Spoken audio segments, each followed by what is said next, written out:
A pandemia da Covid-19 trouxe à tona o medo da falta de alimentos na mesa do brasileiro. Temeu-se pela queda na produção no campo. Mas as previsões para a agricultura em 2020 são de recordes de produção de grãos e carnes. Mas tem um porém. Embora nunca tenhamos produzido tantos alimentos, o preço da comida subiu, ignorando, inclusive, a redução da renda dos trabalhadores por causa do desemprego. Enquanto a inflação medida pelo IPCA nos 5 primeiros meses de 2020 mostrou queda acumulada de 0,16%, o item alimentos teve alta de 3,7% no preço. Neste programa, eu converso com o professor de Política Econômica da ENAP, a Escola Nacional de Administração Pública, José Luiz Panussá, que vai nos ajudar a entender o que está acontecendo com a produção e distribuição de alimentos no Brasil. Professor Panussá, muito obrigada pela sua presença aqui na Agenda Econômica. É um prazer. Então, professor, eu queria que o senhor começasse explicando, o senhor é uma pessoa que acompanha essa questão da produção e distribuição de alimentos no país há quase 4 décadas. Eu queria que o senhor nos falasse um pouquinho o que é esse momento que a gente está vivendo, porque no momento em que a gente tem o desemprego em alta por conta da pandemia, as pessoas com renda reduzida, mas a gente tem no campo uma produção de alimentos recorde e tem esse aumento de preços. A gente sabe que tem aí a ver com exportações, mas eu queria que a gente concentrasse na questão da produção de alimentos, do que é consumido pelo brasileiro. O que é que está acontecendo exatamente nesse momento? Bom, em primeiro lugar, a produção agropecuária depende muito mais do clima e de outras condições e não da pandemia, né? A pandemia não impacta no meio rural, porque você já está isolado trabalhando na roça, não tem esse problema. Então, o ano foi bom na maior parte do país, com poucas exceções. O Rio Grande do Sul teve uma seca muito forte, redução de produção. Então, a produção, de uma forma geral, foi a produção normal, com crescimento em relação aos anos anteriores, né? Agora, em relação aos preços, cada produto tem um comportamento sazonal diferenciado, né? Nós entramos agora, por exemplo, no período de entre-safra do leite, da carne, de alguns produtos em função da seca no centro-oeste, das geadas do sul, né? E esses preços tendem a subir normalmente, né? Enquanto outros tendem a cair nesse período de colheita da safra de grãos. Quando a gente olha o comportamento sazonal dos preços dos alimentos ao longo dos anos, né, a gente sempre tem nos meses de junho e julho o menor preço, a menor inflação do setor agropecuário, que puxa a média da inflação para baixo. Agora, nesse ano, claro, nós temos um outro problema, um problema adicional, que é o grande desperdício que você tem pelas dificuldades de comercialização da produção.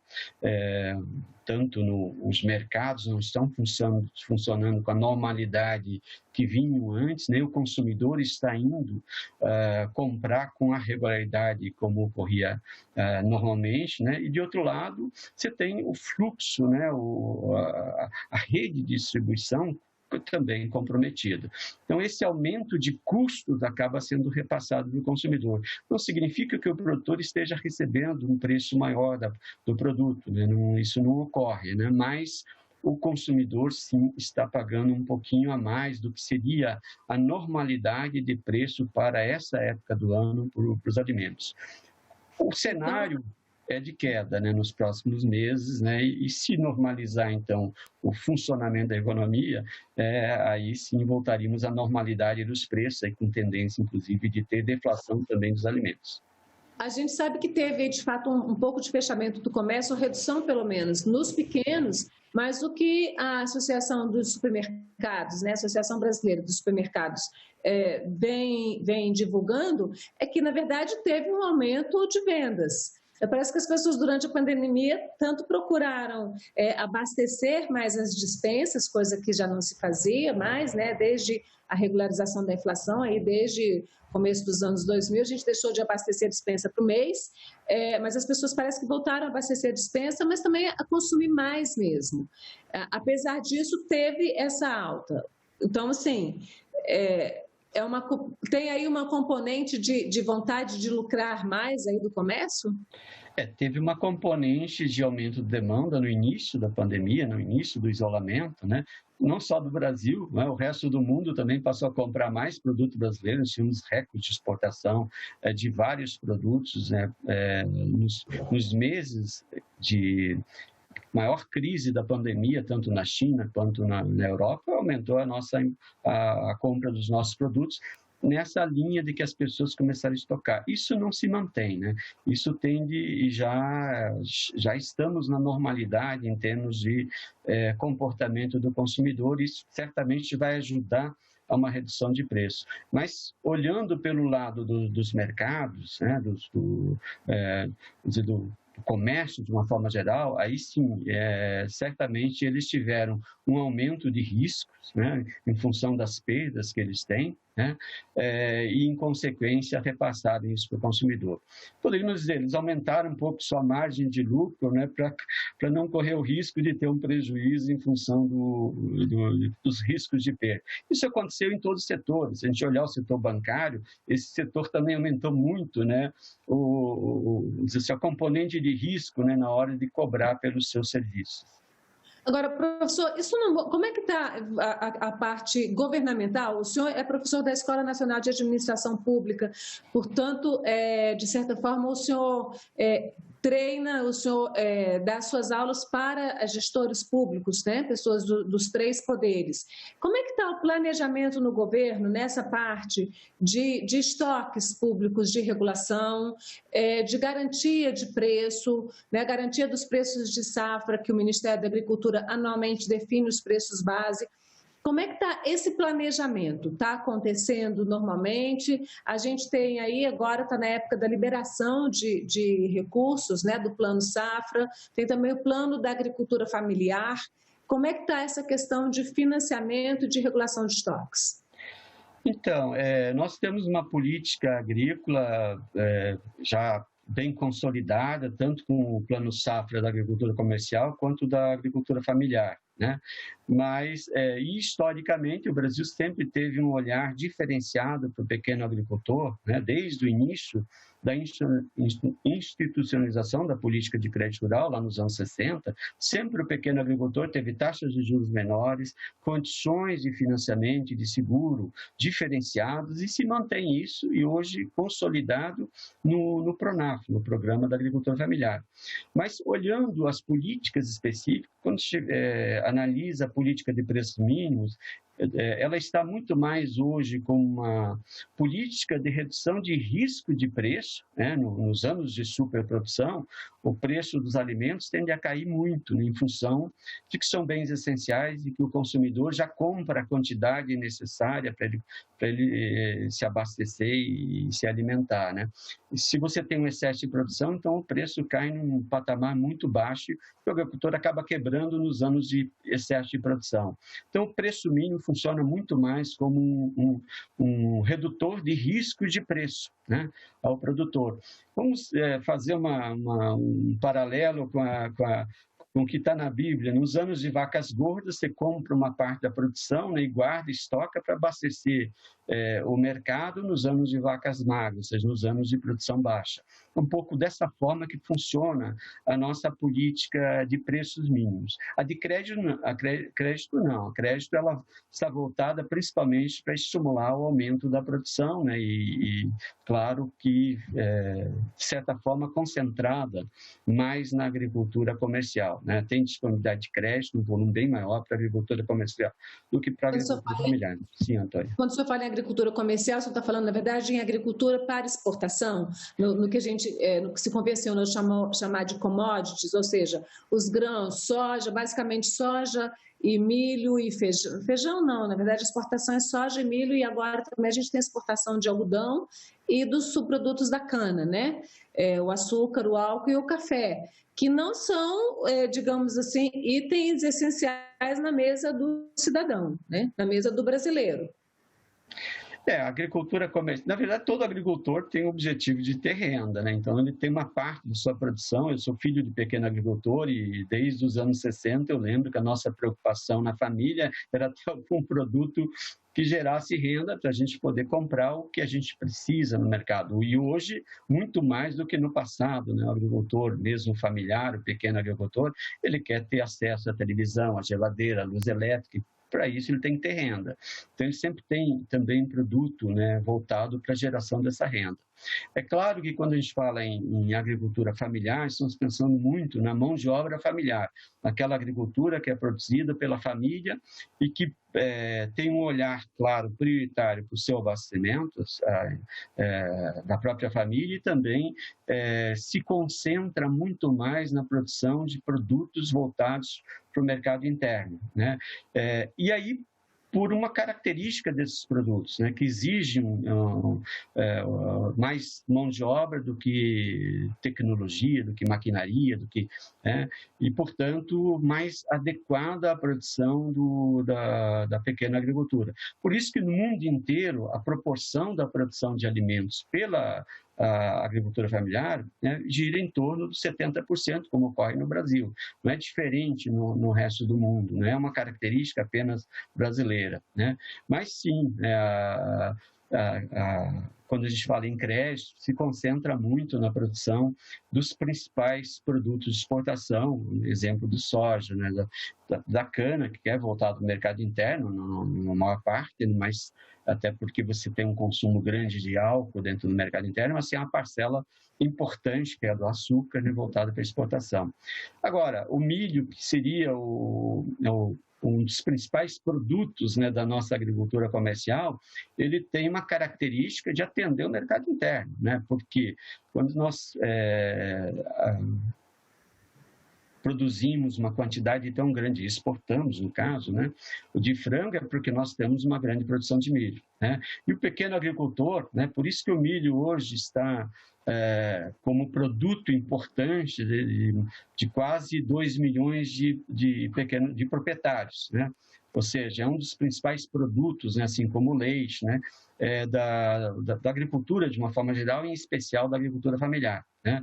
Porque com o grão de milho ele produz a sua galinha, né, o seu porco, né? Então ele viabiliza, né, uma diversificação da produção um pouco mais, que agrega valor, no caso, né? Então, um pouco mais elaborado, que exige, então, uma ocupação maior da família e na pequena agricultura. Como é que está a questão do apoio financeiro, em termos reais, como é que está a questão de apoio financeiro para esse pequeno agricultor, como o microempresário, como o pequeno empresário urbanos, vamos chamar esse agricultor familiar de microempresário, de pequeno empresário rural, porque não deixa de ser uma empresa rural, com a base terra, né? Como é que está o financiamento nesse momento em que o governo não está conseguindo fazer com que o financiamento chegue para os pequenos e médios empresários urbanos? Como é que está o financiamento para esses pequenos e também médios empresários rurais? Porque tem a produção in natura, mas também tem já uma incipiente indústria de beneficiamento rural, né? O financiamento do Pronaf, da pequena agricultura, né, ele tem uma série de linhas disponibilizadas para o agricultor. Uma delas, por exemplo, é da agroindústria, né? Ou seja, você beneficiar a produção na própria propriedade de forma a agregar valor, né? E de forma, então, a ocupar um número maior de membros da família na atividade da pequena propriedade. Isso cresceu muito no Brasil, né? Cresceu também uma mudança no que seria o produto comercial dessa agricultura. Por exemplo, no Rio Grande do Sul, houve uma evolução, né, da produção de grãos do pequeno agricultor na parcela comercial para uma produção de leite, que demanda mais mão de obra. Então, cresceu muito então, a produção de leite do pequeno agricultor para ocupar e gerar mais renda. Afinal de contas, você tem uma agregação de valor aí importante, né, dado que é uma atividade assim, que gera mais renda, que tem maior valor de mercado em relação a grãos, considerando o tamanho da propriedade. Mas no caso do financiamento, sim, né, o governo disponibiliza todo ano um volume de recursos, né? Infelizmente, ele não alcança todos os produtores, a maioria dos produtores não demandam crédito, não vão buscar crédito nas linhas de financiamento oferecidos pelo governo, mas tem outras formas de financiamento, né? Nas regiões em que você tem um sistema cooperativista estruturado, em que o pequeno produtor se beneficia, né? Então você tem um sistema de financiamento interno próprio, né? Muitas vezes o próprio produtor já tem uma reserva de produto lá na cooperativa, uma garantia e compra os insumos necessários para pagar na safra, né? Sem grande problema. Você tem também um crescimento, né, do sistema cooperativista de crédito associado ao próprio sistema cooperativista de produção, né? Então, você tem outras formas de financiamento, né? A venda do produto antecipado, isso ocorre também para o pequeno agricultor, no caso especificamente da parcela da sua produção comercial, né? Mas, infelizmente, quando a gente olha os dados, né, quantos pequenos agricultores são sendo alcançados pelo financiamento rural, realmente a maior parte deles fica de fora. Então, acontece na micro e pequena empresa rural, acontece a mesma coisa que acontece na micro e pequena empresa urbana, eles não conseguem esse acesso ao crédito. Eu diria que no caso hoje da pequena e média empresa urbana é porque o sistema financeiro não quer financiar. Mesmo com o apoio do governo federal, né, ou com a garantia que o Tesouro tem dado nesse financiamento, né, o sistema bancário, né, não tem a tradição de financiar e tem de alguma forma olhado com algum risco, né, ainda, esse tipo de financiamento. Na agricultura não é muito isso que ocorre. Eu diria que o próprio pequeno agricultor, ele toma um certo cuidado na hora de pegar financiamento. Ele tenta viabilizar a forma de operar, né, comercialmente sua produção, sem buscar financiamento mesmo que apoiado pelo governo, com taxas de juros mais baixas, etc. Então, há sim uma demanda menor pelo próprio agricultor, mas também há sim uma falta de disponibilidade de recursos, de incentivos, de orientações, para que esse agricultor possa aumentar o uso de insumos modernos e, com isso, da produtividade das suas lavouras e gerar mais renda. Há sempre um risco nessa área entre pegar crédito, aumentando o seu custo de produção e tentar aumentar a produtividade das lavouras. Como é que está essa questão, então, aí, falando de aumento de produtividade, né? As pequenas lavouras, elas representam, né, segundo índices do censo agrícola do IBGE, feito pelo IBGE em 2017, elas representam 23% de toda a produção agrícola, né, agropecuária brasileira, mas ao mesmo tempo respondem por 70% da alimentação da população. E como é que está essa questão da tecnologia, né? Porque a gente ouve falar muito na tecnologia, que o campo brasileiro é praticamente uma das áreas mais desenvolvidas, e tem a Embrapa, que por décadas pesquisou, se dedicou a pesquisar, tanto sementes quanto técnicas, para o grande sistema de produção. Como é que está a tecnologia voltada para a pequena produção? Porque o senhor falou em agricultura moderna, e a gente percebe também que essa pequena produção hoje é a mais moderna, no sentido de que é a que tenta migrar para uma agricultura mais ecológica, que use menos pesticidas, menos venenos também, né? O agricultor familiar, a pequena agricultura, né, se caracteriza por ter aquele cuidado com a sua propriedade, com a sua terra, então a questão ambiental é importante. A agricultura moderna, a agricultura comercial, que hoje usa uma tecnologia avançada, né, com agricultura de precisão, etc. O pequeno agricultor já faz isso há mais de 50 anos, né? Porque o olhar do dono é isso, olhar em cada pedacinho da terra como é que está a produtividade, o que está precisando, e aí usar os adubos naturais que ele tem na própria propriedade, o esterco da galinha, do porco, do boi, né, que pode melhorar as condições de qualidade do solo onde está necessitando. Mas, claro, né, usar o adubo químico, usar a tecnologia moderna, química, né, seria importante também para aumentar a produtividade. Nesse campo, então, da adubação, no campo da produção de sementes, aí sim, a disponibilidade de sementes melhoradas, com índices de produtividade muito acima do que ocorria no passado, todo mundo está utilizando, né, hoje. Se a gente pensar na minha época de trabalhar no campo, né, há 50 anos atrás, eu plantava o milho cuja variedade foi desenvolvida pelos índios, né, chamado milho comum. Hoje não, todo mundo vai buscar aquela semente híbrida mais adequada para a produção em função do clima e das condições daquele solo, né? De cada uma das micro-regiões brasileiras. Então, o agricultor sabe disso, acompanha, né, o desenvolvimento da pesquisa e se orienta também. Você tem todo um trabalho de assistência técnica que no passado começou com a Zacar, né, depois Emater, hoje você tem o próprio sistema cooperativista também atuando, onde tem ele bem estruturado, mas ainda há todo um esforço do governo de prestar assistência técnica para o agricultor. E aí não só em termos de produtividade, mas também em termos de uso do que se produz no campo, né?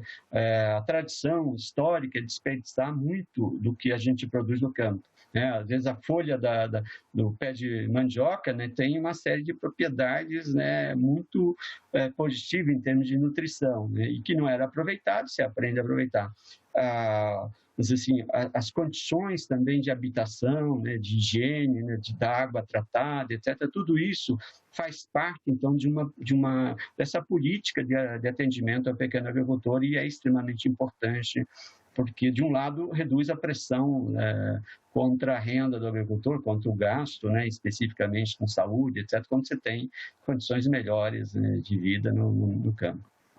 Professor, um tema que não é central nessa nossa conversa de hoje, mas que é muito importante no mundo inteiro, é a questão exatamente de desmatamento e também a questão do uso de agrotóxicos, né? Alguns países da Europa já baniram completamente o uso de agrotóxicos dos seus territórios e não compram produtos que são cultivados com agrotóxicos. Outros estão banindo a compra de produtos de países com desmatamento intenso. Isso está acontecendo né, de acordos com a Europa, com o Mercosul, estão sendo suspensos ou estão sendo adiados exatamente por conta dessa questão do desmatamento no Brasil. O senhor vê uma interferência grande desses fatores ecológicos hoje na produção agrícola do Brasil, assim, não hoje exatamente, mas um reflexo disso daqui para o futuro? É sempre um risco, né, ter um aumento do desmatamento, né? É verdade que a agricultura em si não é responsável pelo aumento, né?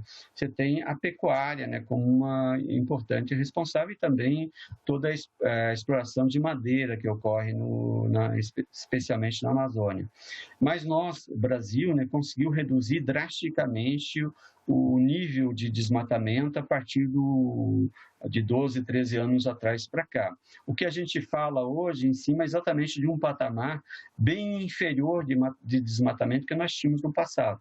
Mas tem que tomar os cuidados necessários nessa área, assim, porque pode impactar. E no campo, na utilização do agrotóxico, alguns países, né, têm restrição a alguns componentes específicos de agrotóxicos e podem usar isso como fator de restrição de importação do produto brasileiro, e eu diria muito mais por uma questão de garantir mercado interno para a sua produção do que efetivamente de um problema, até porque nessa área você teve uma evolução muito positiva, né? Hoje o agrotóxico não é aquele veneno do passado que que gerava um risco de vida para o agricultor e para todas as pessoas, né?